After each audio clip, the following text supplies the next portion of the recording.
एक नंबर की व्यवस्था बढ़िया है। हाँ, बहुत बढ़िया। कब आए थे आप?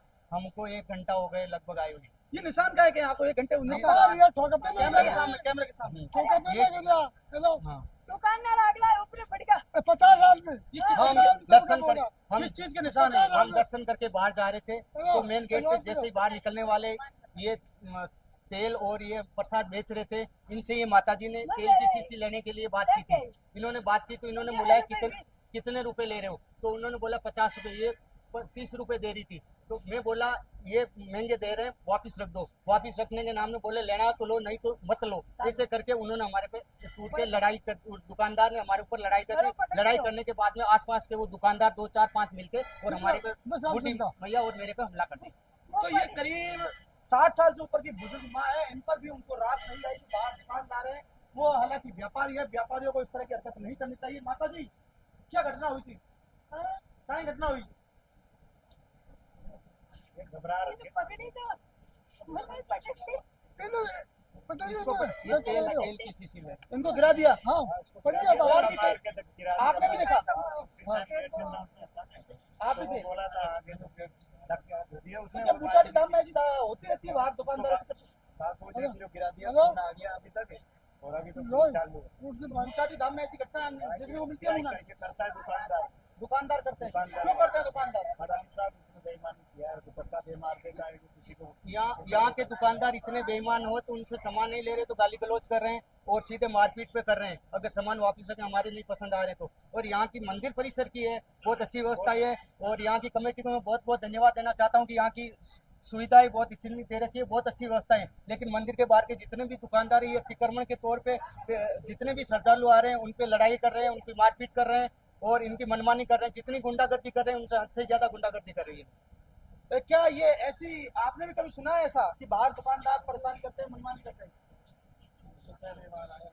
पहली बार आए तो देखा कि व्यापारी वर्ग दर्शनार्थियों को किस तरह से परेशान कर रहा है। मंदिर के बाहर जो बाहर दुकान लगाकर बैठे हैं वो लोग, इनको अगर सामान पसंद नहीं आता है और ये तुरंत उसी जगह पैसे नहीं देते और सामान को वापस करते हैं तो हाथापाई तक को उतर जाते हैं। ये बौखलाहट साफ दिखाती है कि मंदिर के अंदर जो व्यवस्था है उससे उनको कहीं रास नहीं आ रही है जो मंदिर के अंदर की व्यवस्था है। और भी कई लोग मेरे साथ है। बाबू जी कहाँ से आए हो? जी बोलो ना। मंदिर जयपुर से आए हो? पहले खाटू श्याम मंदिर। फिर हम यहाँ धाम लेकर आए। व्यवस्था 1 नंबर है, कोई कमी नहीं है यहाँ, ठीक है। जो होटलों में नहीं मिलती व्यवस्था वो यहाँ मिलती है। सफाई के मामले में 1 नंबर है यहाँ का। 1 नंबर साफ सफाई, बढ़िया साफ सफाई। मैं बोलता घरों में नहीं होता है, नहीं साफ सफाई 3 टाइम साफ सफाई होती है यहाँ पर। वहाँ व्हील चेयर है, खूब व्हील चेयर पड़ी है, ठीक है। स्ट्रेचर पड़ी है और भी है। सारे सपोर्टिव नेचर वाले, किसी के बोल दो सारे सहयोग करते हैं। एम्बुलेंस है, मंदिर की एम्बुलेंस है।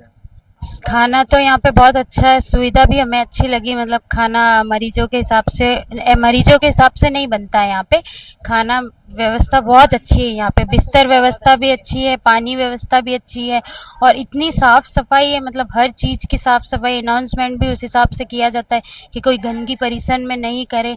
और सबसे अच्छी बात मतलब बिना पैसों के यहाँ पे सारी सुविधा इतनी अच्छी है कि मतलब आप अगर यहाँ पे खुद जो भी है किसी की ऐसी परेशानी है तो वहाँ पे मतलब आए और यहाँ की सुविधा भी देख सकते हैं और यहाँ पे अगर किसी को परेशानी है तो यहाँ पे आके उसका लाभ उठा सकते हैं।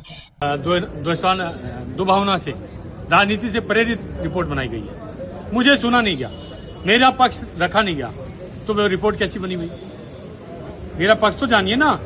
अगर एसडीएम साहब सही थे तो मंदिर समिति आते, मंदिर समिति को बुलाते, मंदिर के अंदर आते और अपना ट्रांसफर होने से पहले उन्होंने क्यों नहीं रिपोर्ट बनाई? अपना ट्रांसफर होने के बाद में 19/6 को उनका ट्रांसफर हो जाता है और 23/6 को वो रिपोर्ट बना रहे हैं और मुझे बुला ही नहीं रहे, मुझे सुन भी नहीं रहे। लेकिन मैं तो मुझे जब पता लगा कि वो एक कमेटी की मीटिंग बुलाई हुई है, मैं उसमें पहुंच जाता हूं उससे पहले और अपना पक्ष रख देता हूं, तो उसको तो सम्मिलित करना चाहिए ना। उसको सम्मिलित किया ही नहीं। और जो इनकी कमेटी थी उसमें 6 ही सदस्य पहुंचे थे, अकाउंट वाला था ही नहीं। आप देखिए अकाउंट से संबंधित है और अकाउंट वाला उस मीटिंग में ही नहीं है, तो कैसे रिपोर्ट बन गई? 6 सदस्य 13 सदस्य थे जिनमें से 6 ही मौजूद थे और वो भी पुलिस के, कोऑपरेटिव के, आरआई, एसडीएम साहब, ये लोग मौजूद हैं। अकाउंट से संबंधित कोई व्यक्ति है ही नहीं।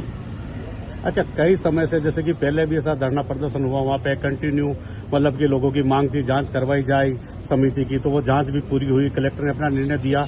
ऐसा क्या लग रहा है आपको कि ये निर्णय किस नतीजे पर पहुंचा जिससे आप संतुष्ट नहीं है? देखिए, जो भी इसमें अंदर इन्होंने निर्णय दिया वो सब तथ्यात्मक नहीं है, निराधार है, वो गलत है। वो कोई भी जमीनी स्तर से या मंदिर के खातों से संबंधित नहीं है, वो मनगढ़ंत है। उन्होंने अपने मन मर्जी से कहां से आंकड़े उठाए 22 करोड़ के, जब मंदिर में 5 से 6 करोड़ रुपए ही चंदा आता है साल का, तो 22 करोड़ का कहां से हो गया? गबन का आरोप लगा रहे हैं भोजनशाला से निर्माण की, तो वो मेरे से तो पूर्व समिति ने कराया था। तो जांच होनी चाहिए, जांच शुरू से होनी चाहिए।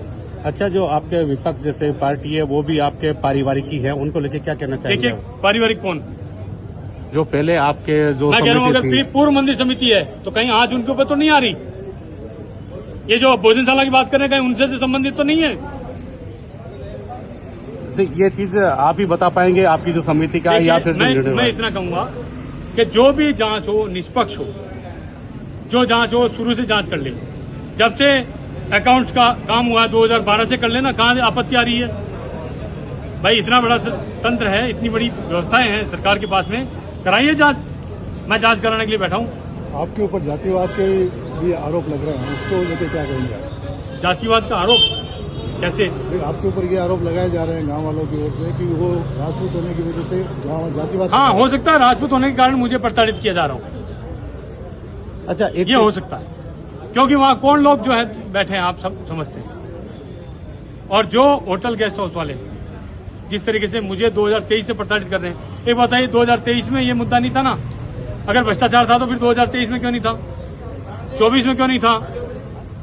लेकिन 23-24 तक हर प्रयास किया गया मुझे मारने का, पीटने का, मुझे भगाने का, हर तरीके का षड्यंत्र रचा गया 2023 से लेके 2026 तक। और 26 में एक षड्यंत्र रच के इन्होंने धरना दिया। अच्छा, जैसे आप और जांच 2 समितियों के खिलाफ है। मेरा ये सवाल है कि जो माननीय कलेक्टर साहब के आदेश हैं, संत श्री चतुर्दास जी महाराज विकास एवं प्रबंधन समिति और श्री चतुर्दास जी महाराज विकास समिति बुटाटी धाम, इन दोनों की जांच होने की बात हुई ना, तो दूसरी जांच कहाँ है? उस दूसरी जांच में क्या भी बुलाया गया क्या? किसी को किसी से बात की क्या वो षड्यंत्र रच के मंदिर के मिलती जुलती नाम की समिति बनाकर मंदिर को हड़पने की, मंदिर से चंदा वसूलने की, मंदिर के नाम पे, कहीं ये तो नहीं षड्यंत्र रहा? आपकी समिति पे इतने लंबे चौड़े और 22 करोड़ के गबन के आरोप लगे हैं, तो क्या जब तक जांच होती है तब तक क्या आप अपने इस पद से हटके उस जांच को? देखिए, मैं हूं ना, जब तो समय जवाब दे पाऊंगा।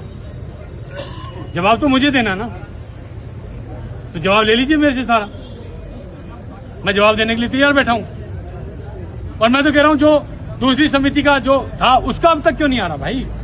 उसकी जांच होगी क्या? मेरी समिति की जांच करी, जो एक मेरे से पूर्व में अभी सिर्फ मंदिर को हड़पने के लिए या चंदा वसूलने के लिए देश से मिलते जुलते नाम से संत श्री चतुर्दास जी विकास एवं प्रबंधन समिति, उसकी जांच क्यों नहीं की गई? ये समिति तुमने मिलती जुलती कैसे बना ली? जांच होनी चाहिए कि नहीं होनी चाहिए? वो जांच भी तो हो, उसकी